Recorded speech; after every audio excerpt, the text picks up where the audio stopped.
Okay, I'm here with Amun Cosme. Next Friday, UFL United Fight League 4 in the final of the Bantamweight Championship tournament. A big fight coming up in just a few days' time. After really dominating the tournament so far, two finishes. Like we said, big fight, tight on the line. How you doing, man? I'm doing great. I'm doing great. I'll give you the like really backside, like the back end of it. We were originally supposed to fight on December 16th, but Conor McGregor was supposed to be making his comeback on that date. So they moved it to the 15th. So we were going to fight Friday instead of Saturday. And then there were some issues with the venue. They had to find a new venue to have the fight at, since the UFL fights are pretty massive. Like I fought on two of the three shows, and it felt like I was fighting for the UFC. You know, Rampage is there, Frank Mir, Tito Ortiz, Jared Cannonier, Benson Henderson. It was just massive. So they had to book a new venue, so they postponed our fight date. But everything is still a go, still fighting for a title, and still a tournament fight. They just moved the date. Yeah. Obviously you're still young in your career, 6-1. It's been 4 months since we last saw you in the cage in the tournament. Mm-hmm. What is going to be the biggest difference between Oh, that's a perfectly like well put question, because that's always been my goal. Is every time I step in the cage to be a better version as far as man and fighter than I was the previous time. So my goal is to always, hey, when I step in the cage for this championship fight, well, this version of me, could I have beat my last version of me? So for me, it's always been about me. I tell people, like, yeah, there is an opponent in there, but if you're constantly fixing the holes in your game, then it doesn't matter if the opponent knows them, because you're already, working to fix them while they're happening. And I always got to give a shout out to my team at Miller Martial Arts, 20-time UFC vet Cole Miller, my head coach Lathan Lawson, as well as my coach Bubby Mitchell at Rush MMA. And shout out to F3, F3. All right. For always keeping me fueled through my training camp, but also, providing, opportunity as a fighter through sponsorships as well. But as far as, there's some things that we saw in the last fight, and each game plan is going to switch depending on your opponent. Like the last guy I fought was a striker with 11 finishes and 9 knockouts, and we knew the route to victory was getting him to the ground. And then you say, okay, well, and that guy was like 5'4", 5'5", and then Justin Witzel is 5'10", 5'11", real long guy, and with a spectacular ground game coming out of, if I'm not mistaken, like Team Elevation. He's with Corey Sandhagen and all those guys. So it's like, man, you got a black belt in jiu-jitsu, really good at getting people to the ground, just grueling style. And it's like, you can't take the game plan for the last guy into this. You got to figure out where your skill sets match up. And we saw some things that I did in the last fight that I could work on that could benefit me in this fight. And we've been working on it since that fight was over. So, and just because the fight date is postponed doesn't mean that the work has stopped. The work is always going on.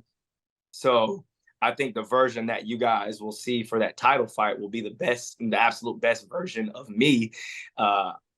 And the goal is to go out there and win in a dominant fashion. Now, there's always someone on the other side of the cage that doesn't want to get dominated. They want to dominate you. And that's going to make for a very exciting and entertaining fight. So I think there will be a couple things I'll be able to display in this upcoming fight that I wasn't able to in the August fight. But some I wouldn't say new tools, but some things that I've already had that I wasn't able to show because of the opponent and the game plan. Like the last fight, I pulled out the flying knee and I missed by like I missed by like literally. If I would have landed that flying knee, it would have been a end of first round flying knee. And I don't do a lot of stuff like that. I take my calculated risk, but I am a risk taker. So you might see some risky things going into this next fight that also be exciting. So Yeah. When I kind of, it's a similar question, but I want to dial it in and focus it in a little bit because you've been focusing on your Muay Thai a lot lately. Yes, a And lot. yeah, and you actually went out to Thailand, and I'm glad you mentioned F3 because I think they were part of that, right? Yes, yes. Yeah. What was that? What has this been like? Talk about this journey and then going out to Thailand. How was this for you? Yeah, so I'll take it the first like little chat that we had on Instagram. It was like, man, I got some friends in the UK. Yeah, Uh I actually met them in Thailand. yeah. Is So it with anyone we this might know? huh? Is it anyone we Oh no, might know? so these aren't like professional fighters. These are just Okay. some guys and girls that I met while I was out there training at Simbi Muay Thai. I have a friend who used to fight as an amateur in Tennessee, and I didn't know that he moved out to Thailand. And Yeah. then we were still connected on Instagram. I saw him like out there, but I didn't know he moved out there. He would go out there for 4, 5, 6 months at a time, come back, and then go back, like renew his visa and go back. And he was like, yeah, you should train at Simbi Muay Thai. It's great. You know, we get, all stuff like that. So I went there. I ended up meeting a lot of international of the international fight teams from all these different places, from Saudi Arabia, Australia, India. Like, just I didn't know that was like a hub, that Yeah. particular gym. And then they had a lot of guys and girls who fought for the big stadiums in Thailand, as well as fighters that fought for one. So like when I was there, I got to see and train with some of the guys and girls that are fighting for one. I was like, this is kind of dope.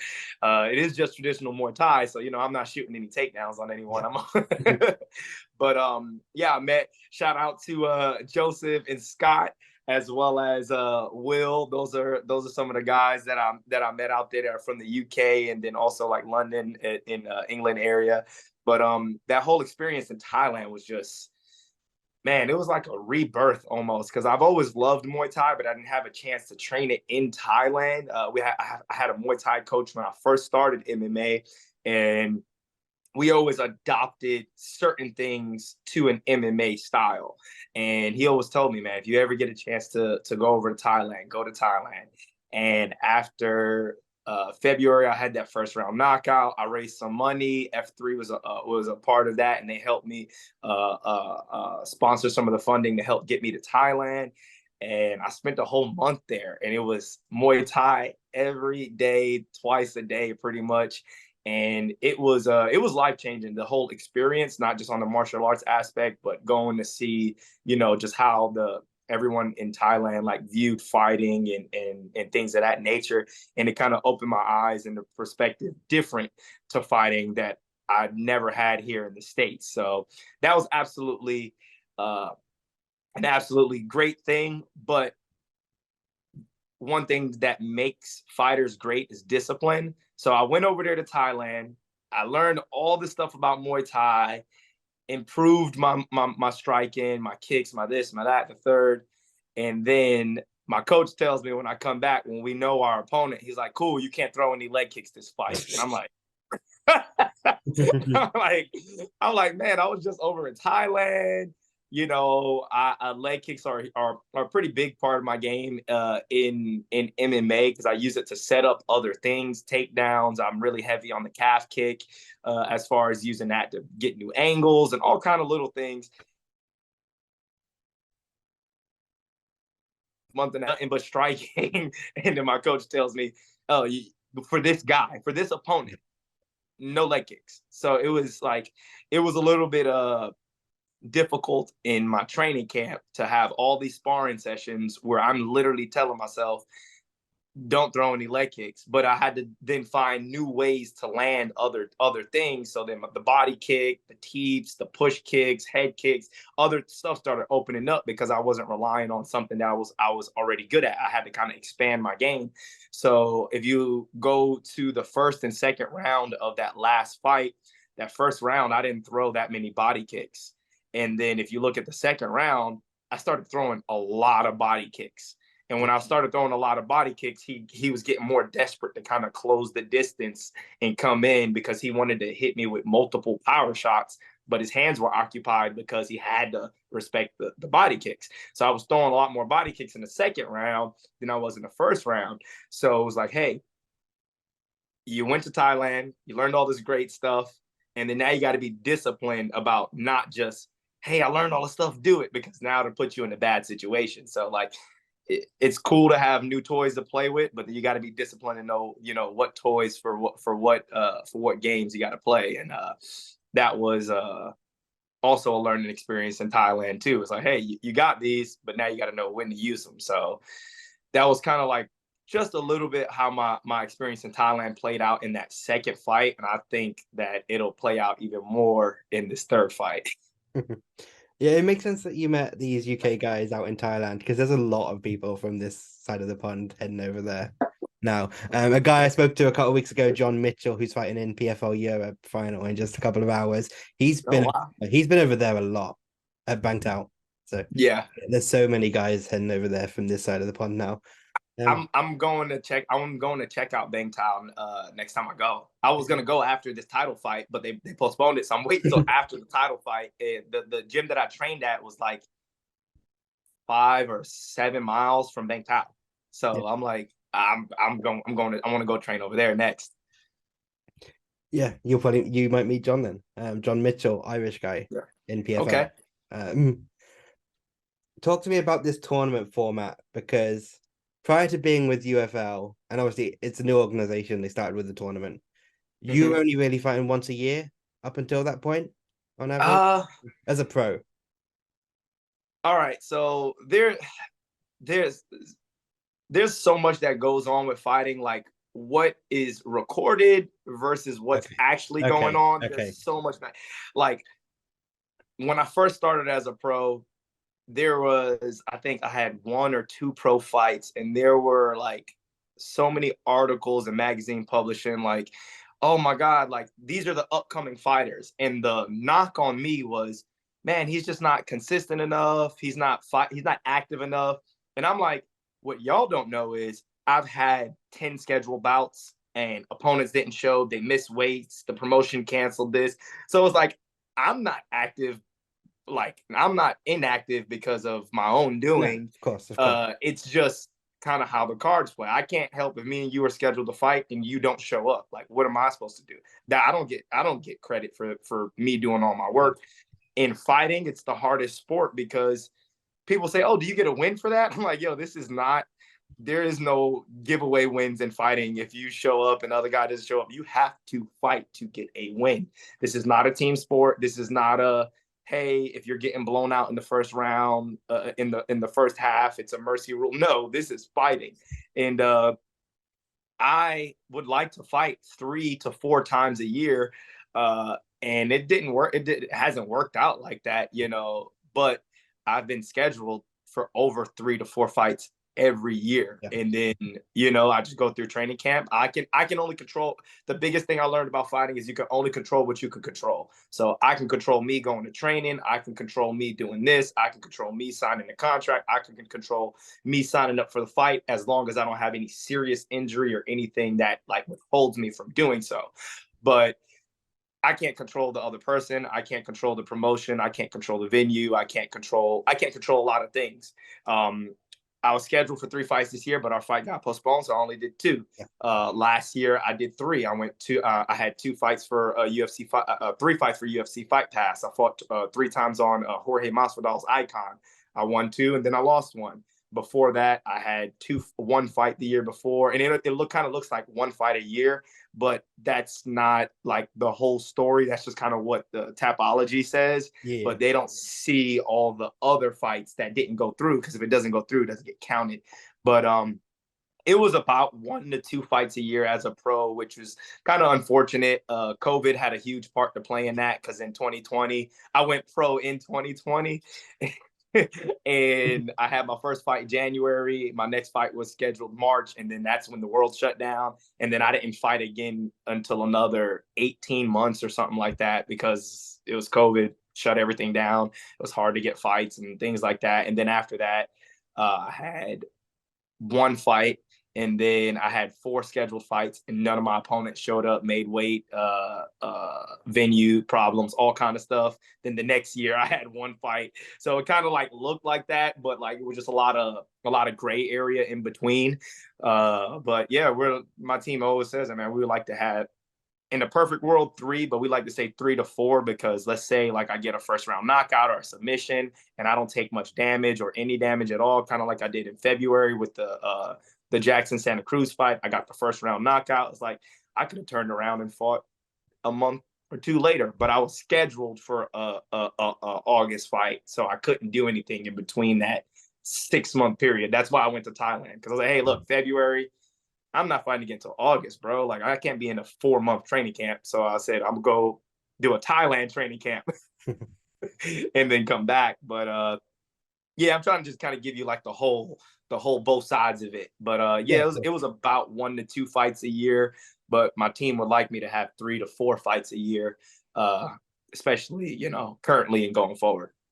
yeah. So for someone who is looking to stay active, obviously the first year of UFL being a tournament, that's got to be quite appealing, right? Obviously, it didn't quite pan out that way with the fight being pushed next year, but It, we were looking yeah, at 3 fights this year. yeah. It didn't pan out that way, but like I will say this: I've fought for a lot of promotions from an amateur all the way up until now, and the UFL is definitely the best promotion I've ever fought for. It feels like the UFC when you walk in, from the professionalism to the media to how they take care of you to the star power when you're walking in the building. I'm over here having I shared chicken wings with Rampage Jackson after my first fight. Like it was like fucking hilarious. Like I, so there's an interview. The first UFL. This is like when they told me I was signing up for a tournament. My manager, I was like, yo, this is like perfect because I know I'm gonna have multiple fights. I know who I'm fighting. I know when I'm fighting. So like it takes a lot of pressure off as a fighter because to have a fight and then wonder, hey, when's my next fight is like a weird thing because you don't know when you're getting paid, you don't know who you're fighting, but you kind of get used to it as a fighter because that's the fight life. And then when I was told it's a tournament, there are 8 guys in this tournament. If you win, you'll fight one of these 2 guys, but y'all are gonna fight on the same night, so you would know who your opponent is already moving forward. So I was just like, man, I like the tournament style. It shows you who's the best. There is no second guessing it. You put your top guys in the bracket and you let them fight. And whoever wins the fight, whoever wins your bracket, then you can say, hey, I'm the best 135. There is no second guessing it. Yeah. Hey, we had 8 135ers, the top 8 135ers. Everybody in that 135er, in the 135 bracket are savages. They all have skills, great skill sets, from ground games to striking games to wrestling overall. And it's like, hey, we're gonna put all y'all in a fish tank, and y'all gonna see who's fish food, who's gonna come to the top. And it's like that's what we did. And having that as my first like big experience with the UFL, it felt like they had been doing that forever. Cause I'm like, man, this is y'all first time doing this, and this is the kind of like shows we're having. I'm like, the first show, I'm like going, Rampage Jackson goes live on his Instagram. He starts like making fun of my hair. I got my hair braided now, but starts making fun of my afro and started calling me like Sideshow Bob and all this stuff like that. So after I get my hair braided and like get everything all ready for the fight, I told him I was gonna do some ninja shit, and he said, "You gonna do some blank shit?" I said ninja, like I said ninja. And so after the fight, I had knocked the dude out, and I'm looking for Rampage. As soon as they open the cage, I see him, so I walk over to him, and I was like, "How about that ninja shit?" And I walk back in the cage, and he just starts pointing at me. So after like once you leave the cage, the doctor comes out. He's like, hey, how did your hands feel? Do you feel like you messed anything up? Let me see your eyes. Like, gives you a quick checkup. He's like, you got a headache? Anything hurt? No. I'm like, I'm good. I haven't eaten like any bad foods in a while. And I can just smell these chicken wings. And I see freaking Rampage Jackson sitting there with like him. And I didn't even know it, but the guys here sitting with massive basketball players, like 6'6", 6'7". I didn't know they were basketball players. I just thought they were some big dudes. And I'm like, yo, Rampage, where'd you get the chicken wings from? Because there's no chicken wings in the venue. They're selling like burgers and hot dogs, but there's no chicken wings. He's like, oh man, it's a spot down the street. I had somebody go get me some chicken wings. I was like, what's the name of it? He was like, you want some chicken wings? I was like, yeah. So he turns to one of the guys, the basketball players, who big dude. So he had like 3 boxes. He's like, man, give me one of them boxes. He just takes the other guy's food. He's like, give me one of them boxes. And he's like, here you go. Here's a 10-piece. And I was like, you sure? He's like, yeah. I was like, all right, bet. So I just finished my fight. I'm sitting in the like VIP section, eating fucking chicken wings that Rampage took from from his homeboy. And I'm just like, I was like, man, this is crazy. Like it felt like the UFC. And that's why I was kept telling everyone, I was like, man, the top promotions and just after 3 shows, you got to put UFL up there with the top promotions. It's got to be UFC, Bellator, and PFL. Obviously, they're doing their merger, and then UFL. And I'm like, for you to have 3 shows and to be nationally known more than every other, there's so many promotions as far as lower level promotions. For you to automatically be put up there with the top brands is like, you got to be doing something right. They got the star power, they got the look, they got the media. They're treating the fighters so professional. And like, I can't say enough about Harrison Rogers and Rampage Jackson and Frank Mir and Tito Ortiz. And then they bought on, their F3, their energy drinks and gave fighters opportunity to win sponsorships. It's like, yo, I just got to go out and do my job. And there's opportunity littered everywhere. They give us healthcare, so we don't have to worry about like, oh, if I'm in a training camp and I'm actually injured, making it worse by going to the fight. It's, yo, you get healthy and then go in. So it was like, the things they're doing is unheard of, but it should be standard for a lot of other places. So like, that was my first experience with them. I'm like, man, I guess it only gets better from here. And then next thing you know, because I got a first round knockout. They helped sponsor me for my next training camp and gave me sponsorship to help my time out in Thailand. So it was just like, it only got better, and there were no like I didn't really see any downside. As a fighter, you can nitpick about a lot of things, but they kind of covered so much of the bases on the good side. I was just like, I really love fighting for them. And something as small as, hey, the fight getting postponed, but them telling us about it ahead of time so we know. I'm like, I can't feel like any kind of way because they're still being really professional about everything.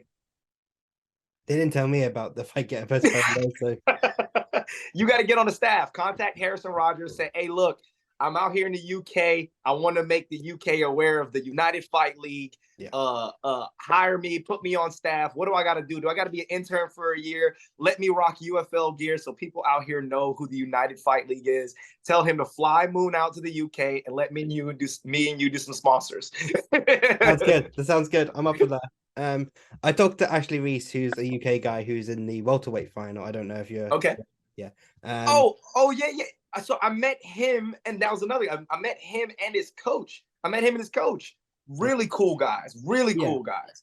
I talked to him before I think it was the second fight, and yeah, the one thing he talked about was just how well the organization treats the fighters. See, it's not just me. I got a bit of a quick fire game for you, which we'll throw up as like an Instagram reel. Okay, let's do it. There's some MMA related, some aren't. So all right, it can be whatever you want. I'm down. What does the first hour of your day look like? All right, first hour of my day. I wake up. Sometimes I hit that snooze button, unfortunately, but I wake up. If I'm getting ready for a training camp or not, training is a part of my lifestyle. So I wake up. First thing I do, I have like a quick morning routine, and it takes about 30 minutes to an hour, and that kind of sets my day. I get up, water right away. Drink a bottle of water. I make my bed. After I make my bed, I write in my gratitude journal. So I have a journal that I write, and my goal is always to write a minimum of 3 things I'm grateful for, because I like to start my day with gratitude. I'm like, yo, you can complain about the things you don't have, or if you can just look internal, you can find something to be grateful for, no matter what it is. Something I started as an amateur back in 2016, and it's something I do every single day. Write 3 things minimum that I'm grateful for. And then after I do that, I go take the infamous ice bath. I have an ice bath. So I get up, get in that ice bath, no matter how bad I don't want to do it. There are a lot of benefits to ice baths. So I'll go ahead and start brewing my coffee, because there's no complete day without having coffee in the morning. So I'll brew my coffee, get in the ice bath. After I get out the ice bath, warm myself up with some coffee, and get ready to go to morning training. And that's pretty much 5 to 6 days a week. But that's my morning routine. The first 3 to 4 things that I do that every single day. As far as get up, drink water, make my bed, write in my gratitude journal, ice bath. And that normally takes, well, brew coffee, ice bath. So that normally takes a total of anywhere from like 20 to 30 minutes. And then the other 20 to 30 minutes is me outside shivering with my coffee, trying to warm back up. You mentioned the coffee, so that might be the answer here. But what's your favorite drink?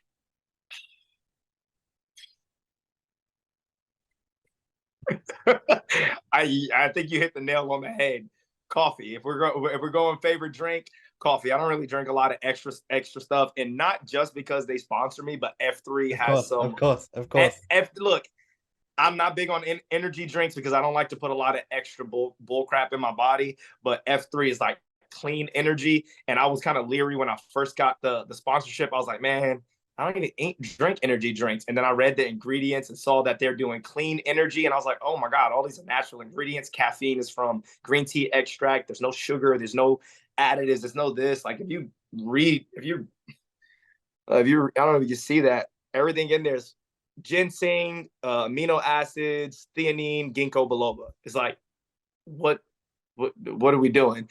But I would say coffee is definitely my favorite drink. I normally drink it black or just get some espresso. And if I'm feeling like crazy, maybe I'll get some kind of specialty coffee. But 9 out of 10 times, just coffee and water for the most part. Whatever F3 are paying you for that sponsorship, it's not enough. Well, I'll let them know. What's your favorite TV show? Of all time? Yeah. All right, all time. Avatar: The Last Airbender. Greatest story ever told. So I'm gonna give you a little pan. I'm in my living room right now. This is my movie collection over there. Yeah. And at the top is Avatar: The Last Airbender. So that is the absolute greatest story ever told. And my life runs parallel with a lot of with 2 of the characters in there, Prince Zuko, as well as Aang. And the knowledge that they be dropping in that show is absolute, just the best. 3 seasons. It'll have you on your heels. It'll have you emotional. It's a cartoon, and it starts off like a kid show, but then it gets really real really quick. So Avatar: The Last Airbender, hands down, greatest story ever told. Favorite video game? Call of Duty. I got my little monitor right here. Me and my cousin get on and gotta get it in every now and then. I used to be good, but I don't dedicate enough time, so I'm just a hobbyist now. But Call of Duty, I was playing Overwatch for a little bit, but Call of Duty is definitely the video game. Gets me in my little war zone. Who is your childhood hero?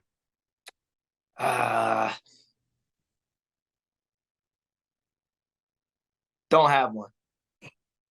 I had childhood heroes growing up, and then as you grow up, it just kind of like, Yeah. you know, you start to see people differently, and as you experience more in life, I stopped looking at people as heroes now. I told my best friend this. I was like, man, when I was growing up, I used to idolize so many people, and then as you experience life, you learn not to idolize people, but maybe to appreciate certain values in people, but don't idolize people or like build people up bigger than what they are, because we're all human. We all have great attributes, but I stopped doing the hero thing a while back, and as a kid, everybody that I had in my eyes as a hero just kind of withered away with the experience of life. Yeah, it's similar in some ways, but like these days, who's your favorite athlete? Ooh, favorite athlete? Any sport? Yeah, yeah, Mm. One of my favorite athletes of all time is Brian Dawkins. I'm a Philadelphia Eagles fan because that was the first team I ever saw play. I was born in Brooklyn, New York, but then we moved to Philadelphia. And when I was like 4 or 5, I saw the Eagles play. And Brian Dawkins was not the biggest safety. He was not the fastest safety, but he played with a conviction that put fear in people's heart because of how he played. He played like every down was his last down. And if you hear him speak, it's powerful. It's absolutely powerful, man. Something about him as a football player, it just like, I wish he did MMA. yeah. Brian Dawkins is one of my favorite athletes of all time. Yeah.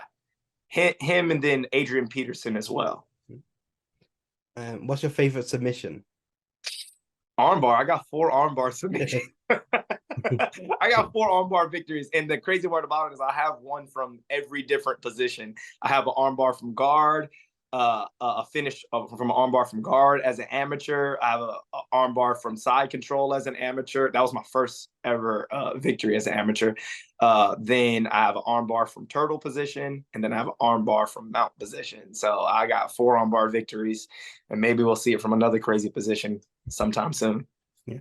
Next question I've got is who's the funniest person you've been around in MMA? But I'm just going to assume it's Rampage. Oh my God. Rampage is it's fucking hilarious. Like, you do not understand. I had a my first interaction with Rampage. So when I was younger, you talked about childhood idols. I didn't idolize Rampage, but Rampage for me was huge because when I grew up watching MMA, I also grew up watching like Pride and all these other things. And I saw Rampage as like kind of like a WWE. Like, he was a superstar to me. And I'm like, oh my God. So to go from watching this guy and then meeting him in person and telling him I'm gonna go do some ninja shit, and then eating chicken wings with him and have him talk shit about my hair and making fun of me on stage, it was absolutely like, for me, it was like I couldn't even believe it. And then like every time I met him, I'm like, he's really like this. Like, he's not putting on a show. Like, he's trying to be funny. He's just being himself. Yeah. And it's hilarious. So he's probably one of the funniest MMA celebrities that I've or MMA fighters that I've ever met. I don't, hands down, I don't even know. He probably gets the top 2. I don't know who's in 3. Is Rampage for 1 and 2. What's your favorite fight of all time?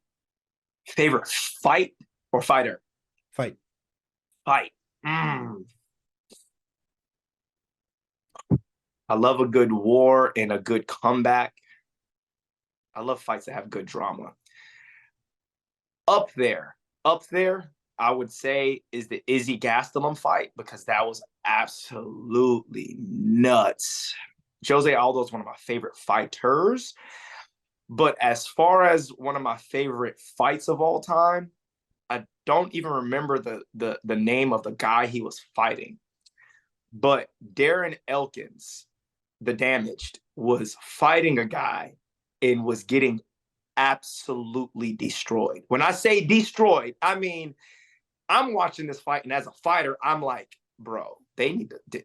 Darren Elkins is just getting beat up, and he comes out in the 3rd round, and he beats the guy. He catches the guy slipping. Yeah. I know the one you mean. Masad Bektik was the opponent. Yes! Yes. Oh my God. And then that scream he does at the end, it like pierced my like soul, because I was like, that guy was fighting for something more than just fighting. Like, he was literally gonna die in there, and he found a way to pull it out. That's one of my favorite fights because it's so hard to watch for 2 rounds him get his ass completely just whooped. Every time I turn, I'm like, I guess they're gonna let him just ground and pound Elkins to death. I guess they're gonna let him just strike Elkins to death. I guess they're gonna just, and then he just catches him with one shot, and that would probably have to go on one of my favorite, up there, one of my favorite fights of all time. What haven't we done yet? Favorite movie? Oh, see, the show was the easy one. I don't. Yeah. Favorite movie? Did you see the movie collection? I have over 1,000. I don't think I can pick one movie. That's always been like a thing. I don't have a favorite movie, but I have so many good ones. But I don't have a favorite. So that's about to be a sad story. Favorite food? Does peanut butter count? If peanut butter is counted as a food, You can put it on bread. Hey. Yeah. Peanut butter and jelly is my favorite sandwich. It's probably not my favorite food, but I put peanut butter in everything. I cook a lot, and I always switch up what I'm cooking depending on how I'm feeling. Yeah. Favorite dessert: cheesecake and ice cream. Cheesecake together? Cheesecake and ice cream together? Yeah. Yes. Yeah. Interesting. Yeah. I don't hate it. Man, it's so good. Favorite musician or band? J. Cole is my favorite artist. Has always been my favorite artist since like 2016. I don't think I have a favorite band, but J. Cole is definitely a favorite artist. So what's the go-to karaoke song?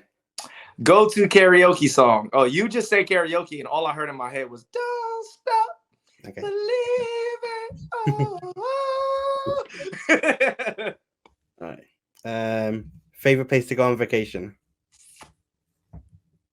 It wasn't a vacation, but I'm a damn sure say Thailand. I went there to train, but I don't take vacations. I tell people I call them traincations. All right. I have deemed the word traincation. So people are like, oh, where are you going to vacay? I'm like, I don't go anywhere where I can't train.